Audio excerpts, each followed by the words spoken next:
যেখানে বাংলাদেশের economic condition নিয়েও আমি চিৎকার করে আপনাদেরকে বলেছি, ফেরও বাংলাদেশ লোন চাইতে পৌঁছে গেছে ওয়ার্ল্ড ব্যাংকে, যেখানে $1.1 বিলিয়ন লোন চাওয়া হয়েছে।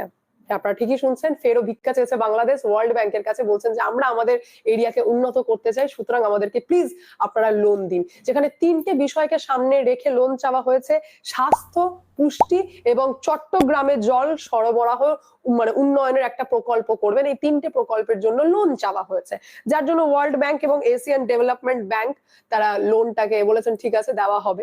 যেখানে স্বাস্থ্য পুষ্টিকে দেখিয়ে $379 মিলিয়ন এবং চট্টগ্রামের জল সরবরাহ উন্নয়নের এই প্রকল্পকে দেখিয়ে $280 মিলিয়ন লোন দেওয়া হবে। আসলে এই ওয়ার্ল্ড ব্যাংক, এশিয়ান ডেভেলপমেন্ট ব্যাংকের এই সমস্ত কিছু নীতি রয়েছে যে যারা ভিখারি দেশ হয় বা যারা গরিব ভীষণ ভীষণ এরকম টাইপের হয়, তাদেরকে একটু লোন দেয় যাতে বেচারারা একটুখানি সার্ভাইভ করতে পারে।